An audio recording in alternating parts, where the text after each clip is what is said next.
नाज़रीन आवाज़ न्यूज़ में भली कार आवां संझा सही है आवां यहाँ बिशारा सुमरो हलंदासी हेडलाइन सब।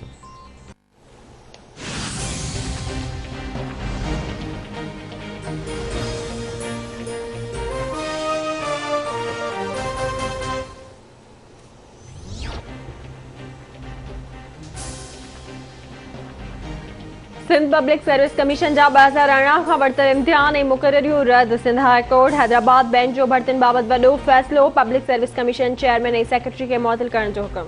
मुख़्तियारकारनि जूं मुक़ररियूं बि रद्द कयूं वयूं। चेयरमैन जी मुक़ररी बि कानून जी उपतड़ आहे। Secretary public service commission Ataullah मुअतल रहंदो। सिंध हाई कोर्ट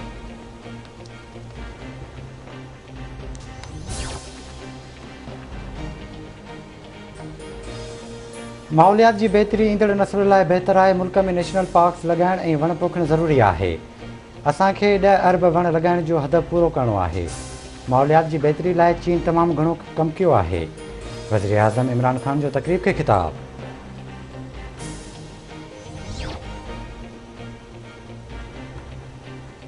सिंध हुकूमत पारां कोरोना वायरस जी वैक्सीन न लॻाराईंदड़ सरकारी मुलाज़िमनि जूं पघारूं बंदि करण जो फ़ैसिलो। सिंध जे वॾे वज़ीर सैयद मुराद शाह जी सदारत हेठि टास्क फोर्स जो इजलास। सूबनि में कोरोना जी सूरतहाल ऐं वैक्सीनेशन जे अंग अखरनि बाबति गौर। सिहत वारी वज़ीर अज़रा पेचो, नासिर हुसैन शाह ऐं ॿियनि अमलदारनि जी शिरकत। मुराद शाह चवे थो वैक्सीन न लॻाराईंदड़नि जी जुलाई में पघार बंदि कई वेंदी।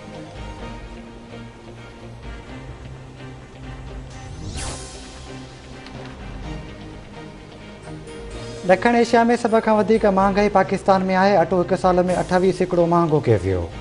आम माण्हुनि जी आमदनी घटि ऐं महांगाई वधी रही आहे। पीपी चेयरमैन बिलाल भुट्टो ज़रदारी जो बयानु।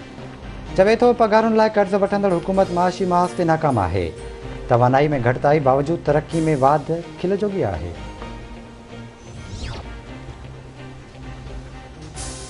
मुल्क में कोरोना वायरस वधीक 92 में माण्हुनि जूं ज़िंदगियूं गिड़काए वियो। वायरस विघे फौतियुनि जो अंग 21,022 थी वियो। कोरोना केसनि जो मजमूई अंग 9,26,695 थी वियो।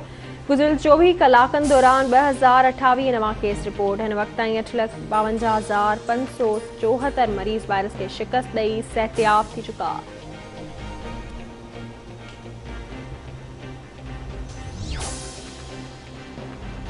सिंध जे मुख़्तलिफ़ शहरनि में पाणी जी खोट बरक़रार। मुख़्तलिफ़ शहरनि कंदकोट, शिकारपुर, लाड़काणो ऐं ॿियनि में पीपी जा मुज़ाहिरा ऐं धरना। लाड़काणे में पीपी सिंध जे सदर निसार खोड़ो जी अॻुवाणी में पाणी जी खोट ख़िलाफ़ धरणो। निसार खोड़ो चवे थो इर्सा सिंध खे पंहिंजे हिसे जो पाणी न पियो ॾिए। पाणी न हुअण करे ज़मीनूं बंजर थी वियूं आहिनि। गुल मोहम्मद जखराणी जो चवणु आहे त वफ़ाक़ी हुकूमत सिंध सां माटेली माह वारो सुलूक करे रही आहे।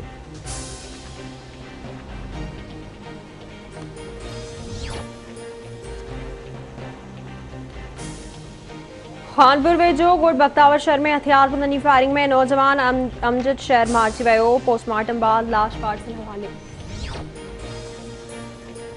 मुबारकपुर वेझो ॻोठ धणी बख़्श में मस्तोई बिरादरी जे बिंदुरनि में झेड़ो, लठियूं ऐं थ्रोटा लॻण सबबि 20 ॼणा ज़ख़्मी।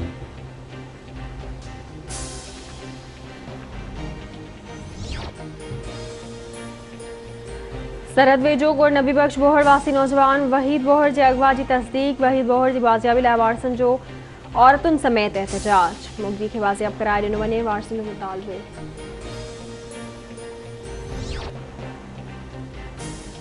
वासपुर वेझो ॻोठ ख़ैर मोहम्मद मां नेमतुल्ला नसीराणी खे अगवा करण जी कोशिश। पुलिस हथियारबंदनि जो पीछो करे नौजवान खे अगवा थियण खां बचाए वरितो।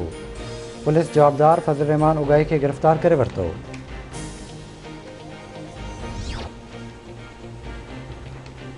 ऐं ॾखण में थईं बिरादरी जे माण्हुनि जो पुलिस ख़िलाफ़ एहतजाजी मुज़ाहिरो कंदड़नि शिकारपुर रतोदेरो इंडस हाईवे रोड खे ब्लॉक करे छॾियो।